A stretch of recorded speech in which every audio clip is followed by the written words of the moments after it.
जोहार झारखंड। जय झारखंड।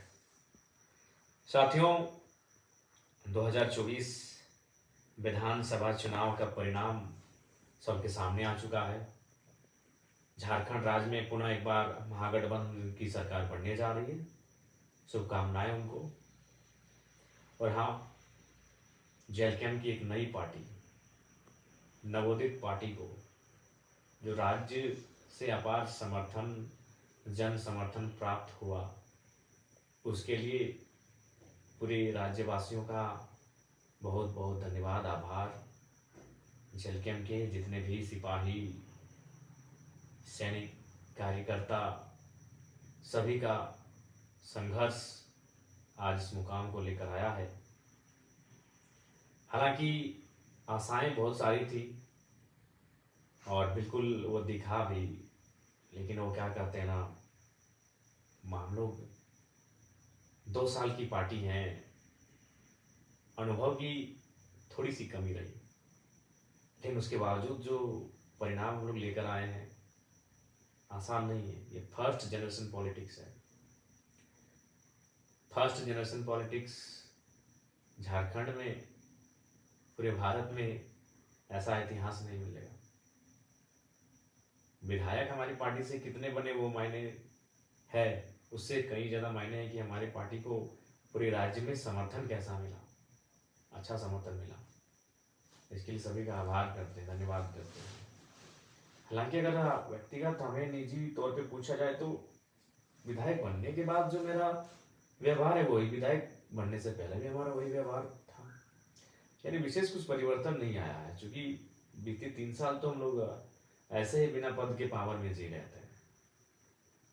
अपने निडरता से, अपने एग्रेशन से लोगों के काम निकाल लेते थे, लोगों का काम बना देते थे।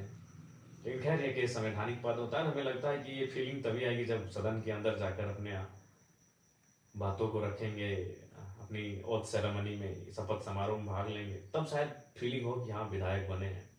लेकिन दिल से कहें तो अभी तक वो फीलिंग ही नहीं हो रहा है कि चलो भाई कुछ एक अचीवमेंट, एक गांव का लड़का, एक गरीब किसान 2 साल पहले जिसको कोई जानता नहीं था, बहुत गरीब से गरीब, आप जितना सोच सकते हैं, उस घर का लड़का आज विधायक बन चुका है। ये फीलिंग जरा भी नहीं हो रहा है। पता नहीं उसका क्या कारण है, मुझे नहीं आइडिया। शायद 3 सालों का वो अन्याय, जुल्म, लोगों का देखना, स्टूडेंट के साथ गलत होते हुए देखना, इन सारी चीज़ों से जो व्यक्तिगत एक इच्छा होती है वो कहीं ना कहीं समाप्त हो गई है। लेकिन हाँ, विधायक बनना क्यों, सरकार में आना क्यों, राज्य की कल्याण के लिए। अगर निजी होता तो कम से कम, भले चुनाव में हम लोग ज़्यादा सीट नहीं लाए, लेकिन व्यक्तिगत तौर पर तक खुशी होनी चाहिए थी। खैर, जो भी हो, राज्य की जनता का बहुत बहुत आभार, बहुत बहुत आभार। बहुत अच्छा वोट हमें प्राप्त हुआ। चाहे कोल्हान का जुगसलाई हो, ईचागढ़ हो, सरायकेला हो, खरसवां हो, ये 4 सीटें बहुत जबरदस्त रही। उसके अलावे जो सीटें रही उनको भी धन्यवाद। अगर आप दक्षिणी छोटानागपुर की बात करें तो तमाड़ में अच्छा खासा वोट रहा, सिल्ली में अच्छा खासा वोट रहा, कांके और खिजरी में भी, यानी दक्षिणी में भी 4 सीटें बहुत लाजवाब रही। उसके अलावा बाकी सीटों पे हम लोग अच्छा किए। आप अगर बाकी उसके बाद उत्तरी छोटानागपुर, जो हम लोग का स्ट्रॉन्ग जोन, जहाँ हम लोगों ने डुमरी तो कर विजय फतह किया, उसके अलावे टुन्नी में 45,000 के आसपास, गोमिया में 60,000 के आसपास, रामगढ़ और मांडू में 70,000। बहुत ही सरप्राइजिंग विनिंग है। हम लोग तो मान ही रहे थे कि वो सीट विनिंग है हमारी, उस सीट को विन करेंगे। चंदन क्यारी में दूसरा स्थान, तो ऐसे सिंदरी में भी 36,000 के आसपास। तो ओवरऑल बहुत अच्छा फीडबैक। पहला चुनाव, फर्स्ट अटेम्प्ट चुनाव, प्लस युवाओं की टीम, नए लड़के, कभी पॉलिटिक्स किए नहीं, अगर किए भी तो कार्यकर्ता की हैसियत से किए हैं। एक किंग मेकर, एक नेतृत्वकर्ता की हैसियत से, जो लड़के कभी पॉलिटिक्स किए नहीं हो, जो बहनें, वो जो महिलाएं, वो हमारी राजनीतिक दल में सम्मिलित हैं। उसके बाद भी इतना अच्छा प्रदर्शन, ये बहुत सुनहरा। और मैं बैरमो भूल रहा था, 60,000 बैरमो। हालांकि बैरमो की तमाम जनता का बहुत आभार। बहुत प्यार मिला, हालांकि मलाल तो रहा, असल फतह तो करने को उद्देश्य बहरमो ही था। लेकिन हम भी तो कोई 30 मार का थोड़ी है। एक दिन का कार्यक्रम दिए थे, एक ही सभा हम बहरमो में किए, हमारी हार का कारण वही रहा। 18 तारीख की शाम को अभी कितना प्लानिंग किया गया कि हमको वहाँ नहीं जाने दिया जाए, बैरमो एंट्री नहीं हो मेरा। काश अगर बैरमो में हम जिस प्रकार डुमरी में हम शायद एक एक पंचायत तक एंट्री किए थे, डुमरी में 70 का 70 पंचायत एंट्री किए थे, तो उसी प्रकार अगर बैरमो का सारा पंचायत, जरेडी का 17, पेट्रोबार का 10, बैरमो का 19, चंद्रपुरा का 14, नगर में जो वार्ड है, अगर सारा को विजिट कर लेते हैं तो हमें विश्वास है चुनाव हमारे पक्ष में होता है और शायद 7,000 10,000 से चुनाव हम जीत जा गए होते हैं। लेकिन समय का अभाव था और हमने बैरमो के चुनाव को कार्यकर्ताओं के लिए छोड़ दिया था, जो कि अंतिम समय में निर्णय लिया था बैरमो चुनाव लड़ने का। अगर मेरी दिली इच्छा कही जाए और मेरा अगर निजी मत, तो मैं पुनः दोहराऊंगा, मेरी इच्छा मांडू और गोमिया थी। गोमिया इसलिए थी कि गोमिया में हम लोग फर्स्ट थे, और कोई भी अगर अगर हम अपना निजी स्वार्थ देखते हैं तो शायद हम गोमिया को चुनते हैं। लेकिन मेरी लड़ाई आउटसाइडर्स, माफिया, आउटसाइडर्स पूंजीपति, आउटसाइडर्स दबंग किस्म के लोग जो झारखंड की राजनीति को कब्जा कर रहे हैं, उनसे भी तो मेरी लड़ाई है। और बैरमो में वो तो फिट था, दोनों आउटसाइडर्स दबंग नेता जिन्होंने केवल शोषण और जुल्म किया था झारखंडियों पे, तो वहां लड़ना मेरी वैचारिक लड़ाई थी।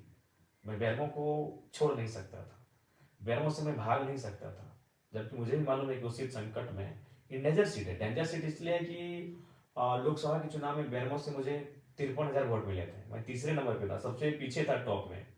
द टॉप जो 3 लीडर थे उनमें सबसे पीछे था, नीचे था। लेकिन फिर मैंने साहस किया, क्योंकि ये टाइगर का जिगरा है भाई, वो हार जीत से ऊपर की सोचता है।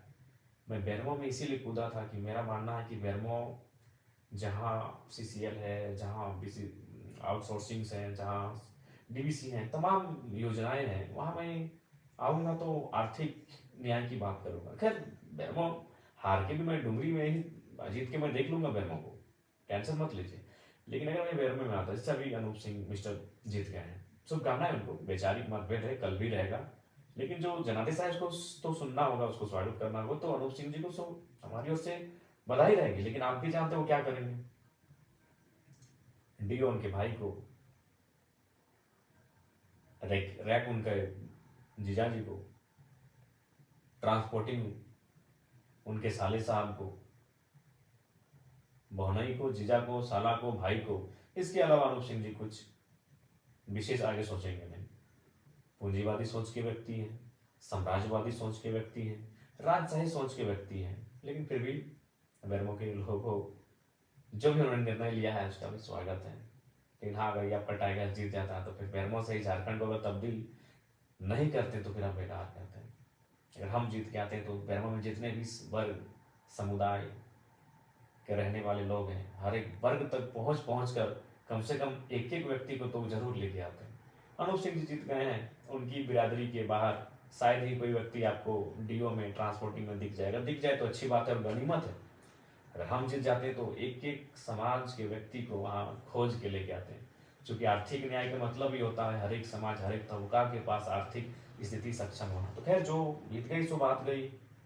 लेकिन बैरमो के तमाम साथियों का बहुत बहुत धन्यवाद कि हमने एक दिन कार्यक्रम दिया और अपने वोट 60,000 तक पहुंचा दिए। बहुत बड़ी बात है, ये जीत है। बैरमो में हम अपना फ्यूचर देखेंगे, है फ्यूचर हमारा। और डुमरी का तो खैर वो भावनात्मक रहा है, डुमरी का आभार। उसके अलावा सभी टुंडी रहे, गोमिया रहे, सबको धन्यवाद, मांडू रहे। लेकिन विशेषकर जहाँ से मैं लड़ा हूँ, डुमरी बैरमो के तमाम कार्यकर्ता, आप निश्चिंत रहे। जरा कुमार महातो डुमरी का विधायक थोड़ी है। क्या लगता है कि आपको आप हमें विधायक ही मान रहे हैं? जी नहीं, आप तो हमें राज्य का नेता मानते हैं। हम राज्य की आवाज़ है, हम राज्य का चेहरा है। बिल्कुल आप टेंशन मत लें, हमने जीता डुमरी है, नज़र बैरमो, बागमारा, टुंडी में भी रहेगी। निश्चिंत रहिए आप, हम खड़ा है। ये पागल, जिद्दी, जुनूनी टाइगर आपका खड़ा है, टेंशन मत लीजिए। आपके समर्पित भाव को बहुत बहुत शुक्रिया। बहुत समर्पण आपने दिखाया चुनाव में। और हाँ, हाँ, कहेंगे कि थोड़ा जुलूस वगैरह जो है इसको थोड़ा कट आउट कीजिए और कोशिश कीजिए काम पे लग जाए। और अगर आप जुलूस निकालते हैं तो अपने पंचायत में दिन को निकालिए, रात को बिल्कुल भी नहीं। दिन को निकालिए और कोई भी हमारे कार्यकर्ता है, किसी प्रकार का ऐसा कुछ मतलब नहीं करेंगे जिससे कि पार्टी की छवि धूमिल हो। और विशेषकर जेएमएम के साथियों से कहेंगे, देखिए चुनाव 20 वर्षों तक जनता ने आपको जनादेश दिया था। अब उसी जनता ने अगर आपको जनादेश नहीं दिया है तो उसका सम्मान कीजिए। हार के बाद आपके कुछ कार्यकर्ता, देखें कुछ घटनाएं ऐसी घट रही हैं, हम चाहेंगे कि बदले के भाव से नहीं, बदलाव के भाव से मिलकर काम करते हैं। आइए जन्म के साथ ही डुमरी में मिलकर काम करते हैं, तमाम योजनाओं को गांव-गांव तक, खेत खलिहान तक पहुंचाते हैं। और ये सभी संभव होगा जब वो क्या करते हैं ना, मिलकर काम करते हैं। पक्ष विपक्ष चुनाव में फिर देख लेंगे, आलोचनाओं को फिर चुनाव में देख लेंगे। चलिए अभी डुमरी के लिए आगे हाथ बढ़ाते हैं, मिलकर काम करते हैं। सभी से आग्रह होगी और विशेषकर युवाओं आपसे कहेंगे, आज आप जयराम महतो को अपने स्क्रीन में देख रहे हैं वीडियो के माध्यम से।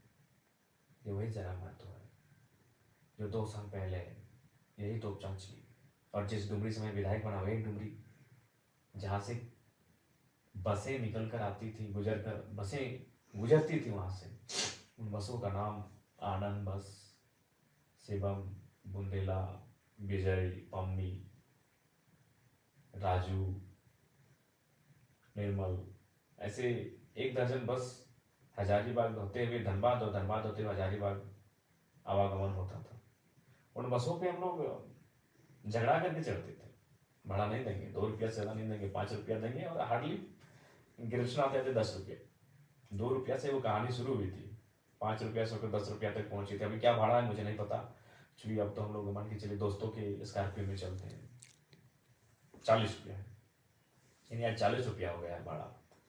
और मेरा मैंने 2 रुपया से शुरुआत की थी बसों का सफ़र। एक इंटर ऑफ साइंस के स्टूडेंट जब राजगंज ट्यूशन जाते थे, अब 2 साल पहले की बात करें, आंदोलन से पहले, तो यही मैंने अपने मास्टर्स को कंप्लीट करके पीएचडी को ज्वाइन किया था। यानी जो लड़के को आप देख रहे हैं आज एक विधायक के रूप में, ये लड़का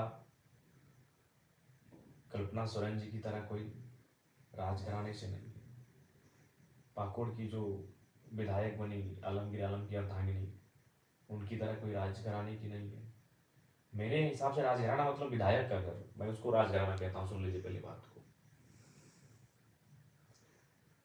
पूर्णिमा साहू जी जमशेदपुर से जीती, जो रघुवर दास की पुतहू है, मैं उस राजघराने से नहीं हूँ। तो जयराम कुमार महतो को बड़ी करीब से आप देखिए। आज से महज 3 साल पहले मेरी तस्वीर शायद सोशल मीडिया में होगी, जाके देखिएगा। एक दुबला पतला सा लड़का, मासूम सा लड़का, मासूमियत चेहरे में, आंखों में एक सपना कि कुछ करेंगे। वो सपना कुछ बनने का, कि गरीब परिवार से संबंध रखते हैं, बहुत खर्च हुआ है पढ़ाई लिखाई में, तो कुछ बने। क्या बने? कुछ भी। कोई बहाली आए उसको भरे, टीचर की बहाली हो, प्रोफेसर की बहाली हो। और उससे पहले जब पीएचडी नहीं किए थे तो उससे पहले सीआरपीएफ की बहाली हो, आर्मी की बहाली हो, रेलवे की बहाली हो। उन बहालियों को फॉर्म भरना, उनके लिए मेहनत करना, ये चीज़ रहा है। वही लड़का आपके सामने आज आपके स्क्रीन में है। और यकीन मानिए वो लड़का विधायक है। हालांकि हमको ज़्यादा कोई एक्स्ट्रा फीलिंग नहीं हो रहा है विधायक बनने का, लेकिन आप यकीन कीजिए ये जयराम महतो तो विधायक है। मैं आपको इसी संदेश दे रहा हूँ कि सपने देखिए, मेहनत कीजिए, संघर्ष कीजिए। कौन जानता था जयराम महतो को? आज मीडिया में भले नेगेटिव बोले या पॉजिटिव बोले, आज देश की जितनी भी नेशनल मीडिया है, एक 30 सेकेंड ही सही जयराम महतो का नाम उनको लेना पड़ता है। कोई नहीं जानता था जयराम महतो को। जयराम महतो खुद जयराम महतो को नहीं जानता था। कौन है जयराम महतो? ही जयराम महतो। क्या था दिनचर्या हमारा? सुबह मॉर्निंग में उठना, घर से 600-700 मीटर दूरी में मैदान फुटबॉल का, वहाँ दोस्तों के साथ आकर सुबह वही बैठकर डिस्कशन, वहाँ से जोरिया तक जाना, जोरिया में फिर नहाना धोना और बसों में बैठकर फिर कॉलेज तक पहुँचना, फिर कॉलेज से रिटर्न आना,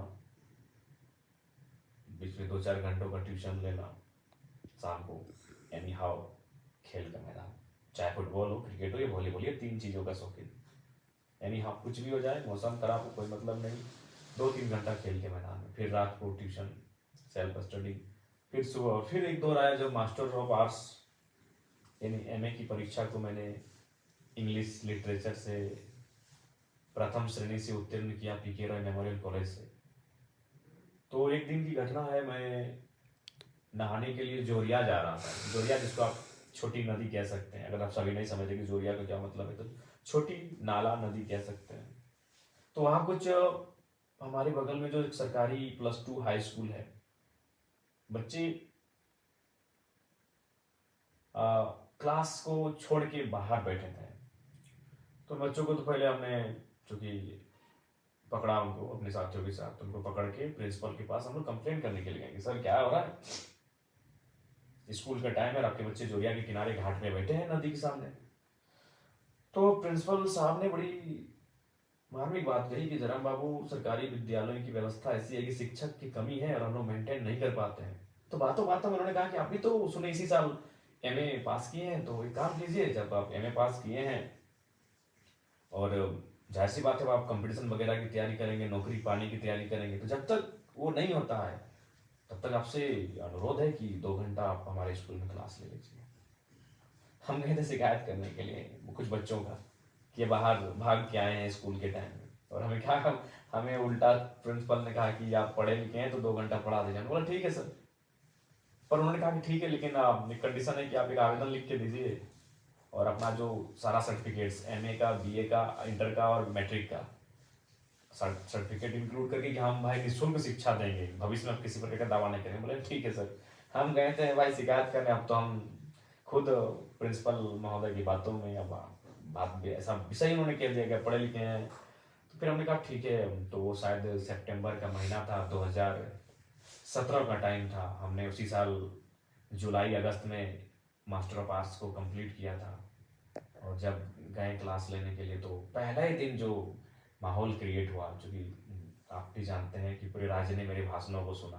तो लीडर और लेक्चरर में एक क्वालिटी समान होती है कि जब वो अगर बेहतरीन लेक्चरर हो, बेहतरीन लीडर हो, तो जब वो बोलता है तो लोग सुनते हैं। तो वही क्लास में मेरे साथ हुआ।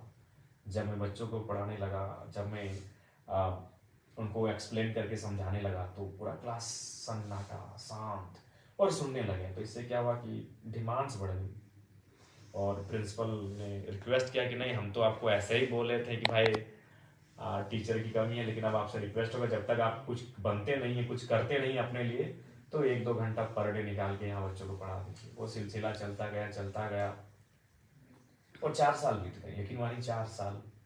एक एमए का लड़का, गरीब का घर का लड़का, जिसको ठीक से मेंटेन नहीं होता है, वो फ्री में पढ़ा रहा है। कहाँ, हाई स्कूल में फ्री निःशुल्क शिक्षा दान दे रहा है। कई बच्चे हमारे पास आए हैं कि सर आप अच्छा क्लास लेते हैं तो हम लोग ट्यूशन पढ़ना चाहते हैं। हमने कहा नहीं यार, टाइम कहाँ है हमारे पास ट्यूशन का। एक तो तुम लोग स्कूल में पढ़ाते हैं, फिर ट्यूशन बोलोगे, हमको खुद पीएचडी कर रहे हैं, हमको कॉलेज वगैरह जाना होता है। और हाँ, ये शाम को ट्यूशन वगैरह नहीं, मेरी एक आदत हमेशा रही है, शाम को ट्यूशन नहीं भैया। क्यों? खेल का मैदान 2-3 घंटा में क्रिकेट लंबा चौड़ा चौका छक्का उड़ाइए, फुटबॉल में किक लगाइए और वॉलीबॉल का पंच लगाइए। तो वहाँ कंप्रोमाइज नहीं था ये चीज़ें। तो फिर अचानक 2021 17 से 21 तक मैंने लगातार निःशुल्क बच्चों को पढ़ाया टीपी हाई स्कूल। आज भी बच्चे जो मेरे पढ़े लिखे हैं उनसे कभी बातचीत हो तो बातचीत कीजिएगा। बड़ा मेमोरेबल 4 साल रहा है। बहुत मेहनत से मैंने पढ़ाया, फ्री में पढ़ाया, 1 भी रुपया नहीं। किस टाइम? बेरोजगारी का दौर। एमए पास किया हुआ लड़का जब नौकरी की तलाश करता है, 2 पैसे कमाने की सोचता है, और मैंने फ्री पढ़ाया क्योंकि मेरा नेचर शुरू से गजब का रहा है। आज वही नेचर कारण में विदाई हूँ। तो फिर क्या हुआ, 2021 का टाइम आता है, 4 साल के बाद झारखंड में एक मूवमेंट आ जाता है। मैं वहाँ जाता हूँ, मैं भाषण देता हूँ और अचानक मैं हाईलाइट हो जाता हूँ। फिर मेरा वो स्कूल में पढ़ाई छूट गया, वहाँ जो बच्चों को पढ़ाता था।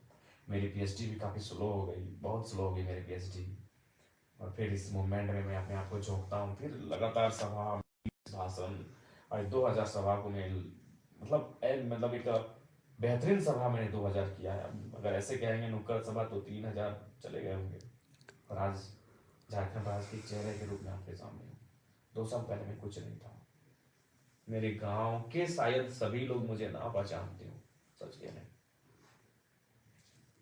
मेरे गांव के शायद सभी लोग मुझे नहीं पहचानते हैं। हाँ, लेकिन आज दिल्ली में इस लड़के की चर्चा हो रही है, इसलिए मैं आपको ये कह रहा हूँ। मैं अपनी तारीफ नहीं कर रहा हूँ, मैं इसलिए आपको कह रहा हूँ कि भी सपने देखिए।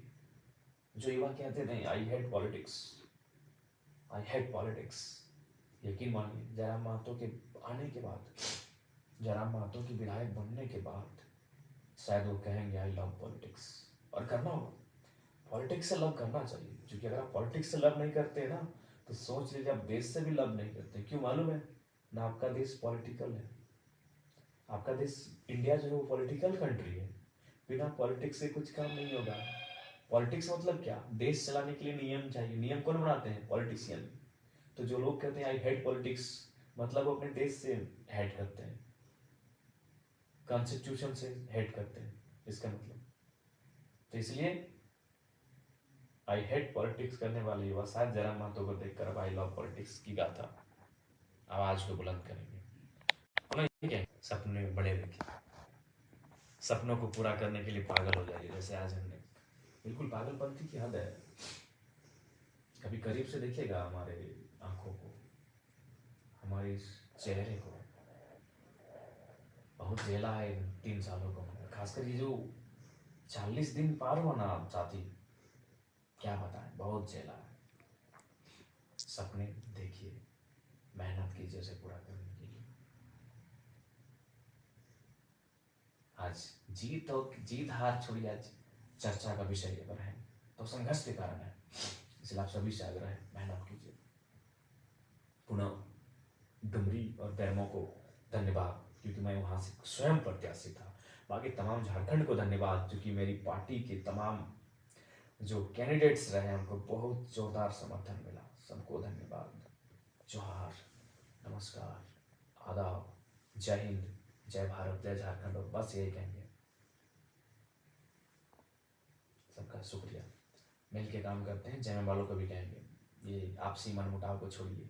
20 साल आपने संभाला, अब अगर जनता ने मौका दिया है तो चलिए साथ चलते हैं। सबको जोहार।